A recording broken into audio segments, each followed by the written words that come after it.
Hello and welcome back to Bits and Bobs. Now this week, as most weeks, I've been down to my local antique shop and bought some wonderful British coins. Now this week I actually bought one that's one of my favourite coins ever, probably in my top 5 coins, a really lovely coin as well as many others. So let's have a look at all those coins that I bought this week. So as usual, I put all the coins in this wooden box here and I'll give you a sneak peek before we go through one by one from the worst to the best.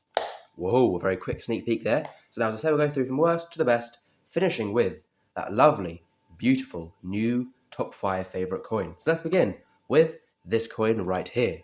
One you may have guessed will be in here. This is a sterling silver threepence. Now, as from many weeks ago I say, I buy one sterling silver threepence every single week at the antique shop to add to my silver trough, just as I do buy other silver, of course, for investing as well as collecting, but this just ensures at least one piece of silver, at least 1.3 grams a week added to that big trough, one coin for silver to be added to my collection for my stack rather than to my collection. Although overall it is a nice coin collector-wise as well, with the portrait of George V there to the obverse, and the usual Jean-Baptiste Malin Maundy style design to the reverse. So a cool coin. This one here is a 1913, as I say, a nice threepence to add in just one moment. But this week I did buy 2 threepences. The second one is this one here. Now on grabbing this one I didn't really look too closely, and I believed it was a sterling silver threepence. But we can tell here, of course, as you may have already known, this is not a sterling silver threepence. As we can see here, the date 1920 was in fact the first date they were no longer silver.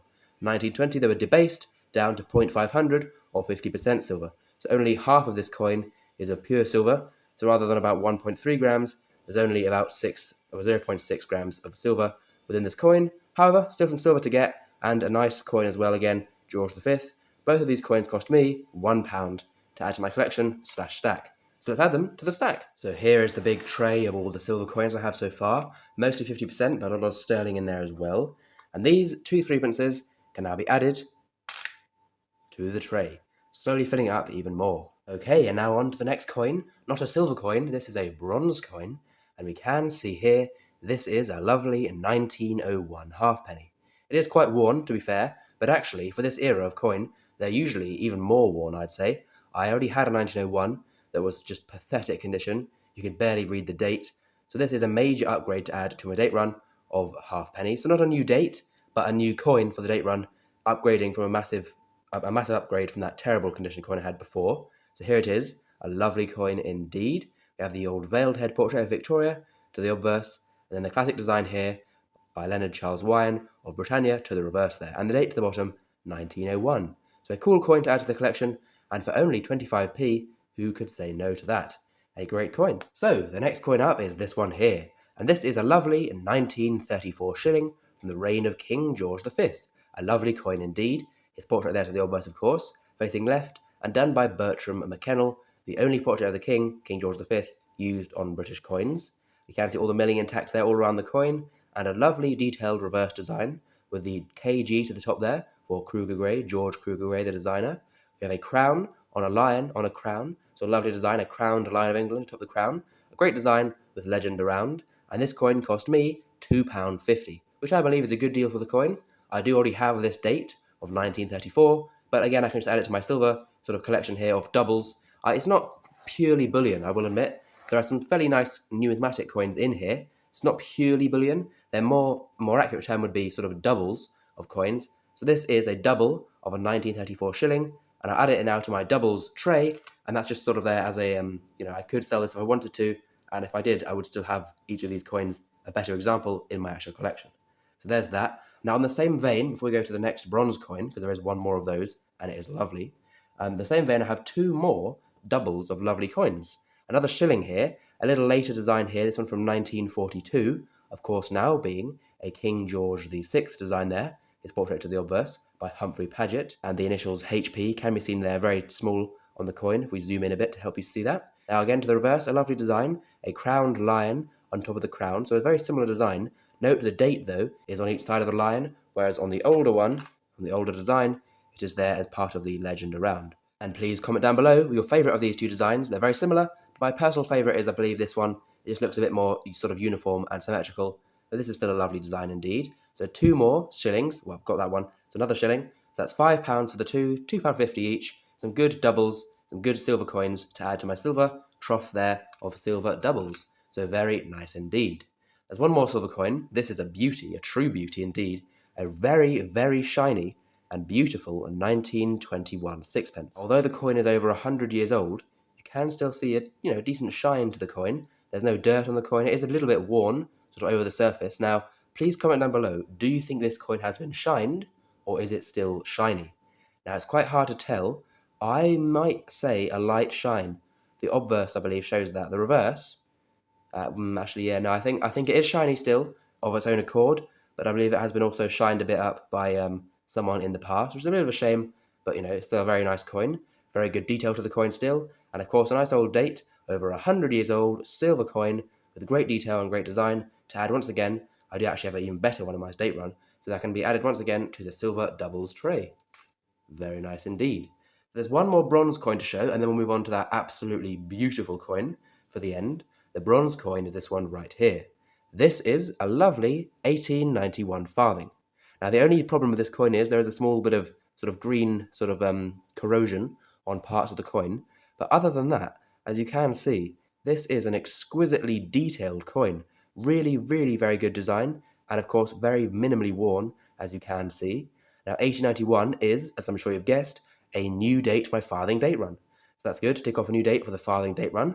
Always happy to do that. And of course, oh, by the way, I forgot the price for this. This was £1.50. The shillings were £2.50. And this one was £1. So I think that's a really good deal for all these coins so far. And £1 for a new date farthing, in great condition, I'll pay every day of the week. Here is the obverse, and again, a bit of green. That might even sort of rub off a bit, but I don't want to scratch it too much. But again, we can see behind that, the portrait of Victoria is really very stunning indeed. Look at that. That is a lovely, lovely portrait in lovely, lovely condition for a nice new farthing for the date run. So let's add it in to my farthing date run. So here is the farthing date run tray, and we can see most of the dates to the bottom. The later dates are ticked off all the way there, but we can see missing to the top some earlier Victorian dates, including 1891, but no longer, as I have the coin here. So I'll get this piece of card out. There we go. No longer needing the placeholder, as the real coin can now go in to the farthing date run. So there we go. Right, I will not keep you waiting any longer. Let's now have a look at that lovely, lovely coin I have teased throughout the video. So this coin cost me £36, and it is a lovely old sterling silver crown. Now, many of you will know that I love a crown. It's my favourite denomination from pre-decimal times. This one is from 1821. So a great date and great condition coin. I'll get it out of the capsule and I'll have a lovely look at this coin, which is a great specimen indeed. Here it is. And first of all, just holding a crown. There's something about holding a crown. If you know coins, just sort of the weight of that, knowing this is over 200 years old sterling silver used back in the day. So a lovely coin. So we can see here the usual portrait by BP Benedetto Petrucci of St. George on horseback slaying the dragon. A great design, fairly worn on this coin, but I do have much more worn crowns, not too bad actually at all. And then the date there, 1821. So 202 years old as of recording. So a great, great old date. Now, the real gem for this coin is the obverse. Have a look at this. The right way up is even better. Now look at that. That is a truly beautiful portrait. Seriously. Look, you can see the detail in his eye still. Most of the detail in his hair. And it's just overall, first of all, a very good portrait, I believe, by Benedetto Petrucci. But secondly, a really good condition example on a lovely large silver coin. So I'm just going to zoom in as far as I can on that, because that is truly, truly beautiful indeed. We have the legend around, Georgius 4 DG Britannia Rex FD, translating to English as George IV, by the grace of God, King of Britain, Defender of the Faith. And all the edge sort of detailing to stop it being clipped is intact, you can see. Slightly more worn to this side, but all of the design is intact on this coin, as is the edge writing, the edge legend. So let's get to the start of that and read that. Now that reads, as we can see here, Anno Regni Secundo Decus et Tutamen. Now that means, off the top of my head, I believe it is an ornament and a safeguard, and then secondo, so an ornament and a safeguard in the second year of reign. Of course, the second year of reign for George IV, coming to the throne in 1820, so then 1821, his second year as king. So there we go. That is, look, that's a truly lovely coin indeed. Very nice sort of toning to the background there, only very minimally toned, so it's nice and silvery still, but the portrait is a bit sort of brought out and the fields are a bit darker than some of the portrait. So really nice toning there on this coin. As you can see, an absolutely lovely coin. I am over the moon with it, and I think £36 is a good deal for it. Please do comment down below if you agree. But whatever the price, this is, I believe, now my top 10, maybe even my top 5 coins in my whole collection, as I truly, truly do love this coin. So here is my crown collection. I'll slide that in. Now we can see some lovely crowns here. The tray is full, so I'll remove this one and move them all along one. This will go to the second tray to add this lovely 1821. So let's do that right now.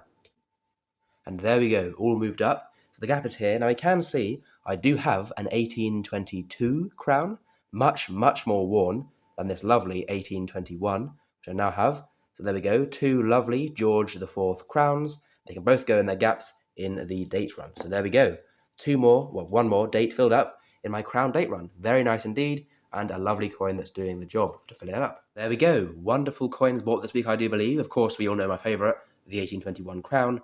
But please do comment down below your favourite, if it's anything other, or if it is the 1821 crown. Some lovely coins overall though, and all of them I'm very happy to have bought. There we go, I'm sure you'll agree, some lovely coins bought this week. Now please do comment down below if you're a long-term or regular viewer, what has changed in this video. Something has changed in this video, it's been the same for many, many years, so please do comment down below what has changed. And of course as well, please do subscribe, hit the like button, and we'll see you again soon for some more coins in the future on Bits and Bobs. Bye for now.